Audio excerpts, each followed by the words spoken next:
Di tengah rimba tropis Vietnam, dentuman bom dan raungan jet menjadi simfoni maut. Dunia mengira perang ini hanyalah antara Amerika Serikat dan Vietnam Utara. Tapi sesungguhnya ada kekuatan ketiga yang diam-diam membalik peta perang. Uni Soviet. Bab 1. Asal-usul konflik. Perang Vietnam bermula dari ketegangan ideologis pasca Perang Dunia II. Vietnam terpecah, utara dengan komunismenya, selatan dengan dukungan Amerika.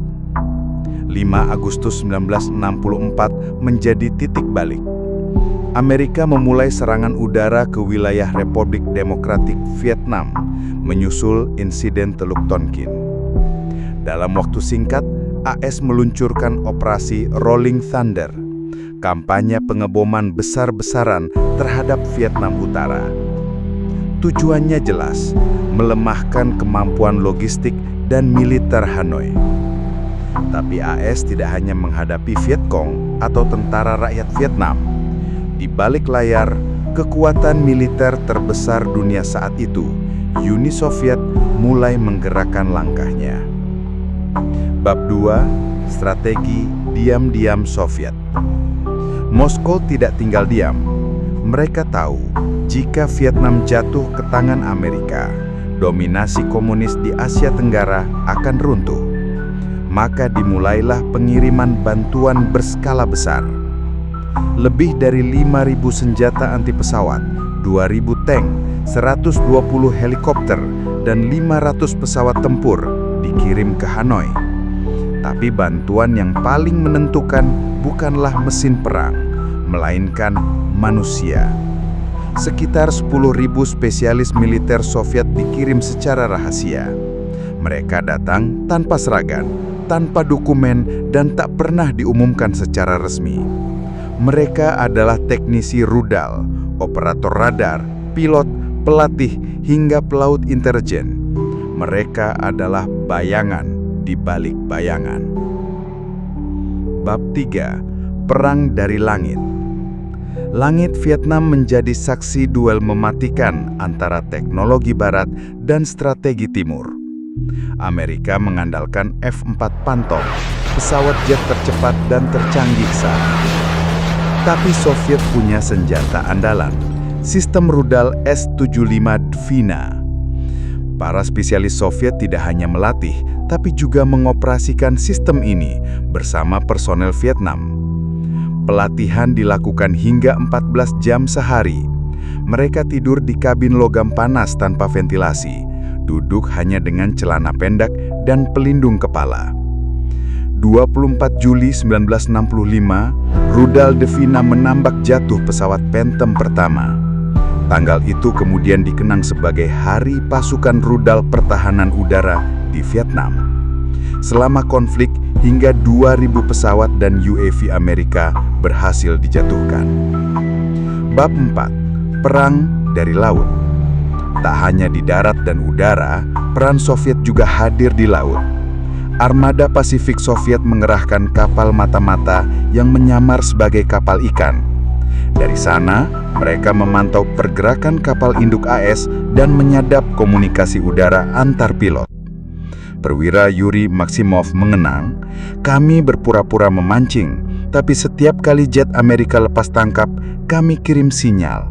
Mereka tahu kami di sana, tapi tak berani menyerang karena takut memicu perang langsung dengan Soviet." Bab 5. Menyiapkan Angkatan Udara Vietnam. Sebelum perang terbuka, Soviet telah mempersiapkan Angkatan Udara Vietnam. Puluhan kadet dilatih di Uni Soviet sejak 1950-an. Pada 1964, MiG-21 dan MiG-21 mulai dikirim ke Hanoi. Meski MiG-21 lebih modern, banyak pilot Vietnam lebih menyukai MiG-17 karena lebih stabil dan lebih mudah dikendalikan dalam dogfight. Kolonel Vasily Kotlov pernah hampir terlibat pertempuran udara saat latihan. Sebuah F-4 Amerika muncul tiba-tiba, Dan dengan instruksi Kotlov, murid Vietnamnya berhasil menghindar dan lolos. Bab 6. Teknik penyergapan dan gerilya udara. Pertahanan udara Vietnam tak hanya bertahan, mereka menyerang. Di malam hari, unit-unit rudal bergerak ke hutan, menunggu jalur pesawat, lalu meluncurkan rudal dan segera menghilang. Letnan Senior Vadim Sherbakov mengenang, "Saya tak hanya melawan mesin, saya melawan manusia di baliknya. Saya bisa membayangkan nafasnya di kokpit, dan saat dia merasa paling aman, saya tekan tombol itu."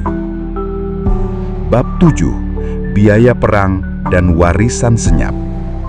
Amerika tak pernah secara resmi mengakui sejauh mana peran Soviet dalam perang ini. Tapi data tak bisa dibantah. 2.000 pesawat jatuh, sebagian besar oleh sistem buatan Soviet.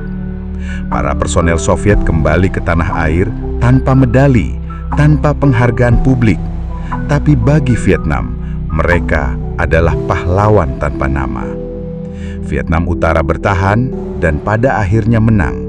Tapi harga yang dibayar kedua pihak sangat mahal. Perang Vietnam adalah kisah tentang kekuatan, kehancuran, dan pengaruh global. Tapi ini juga kisah tentang bayang-bayang, tentang mereka yang bertempur tanpa nama, yang membalik arah sejarah dunia dari balik layar. Uni Soviet mungkin tak pernah menyatakan perang di Vietnam, tapi dari langit yang dilindungi rudal, dari laut yang disusupi kapal mata-mata, dan dari para guru militer yang mengajarkan keberanian, dunia tahu perang ini adalah perang 3 negara.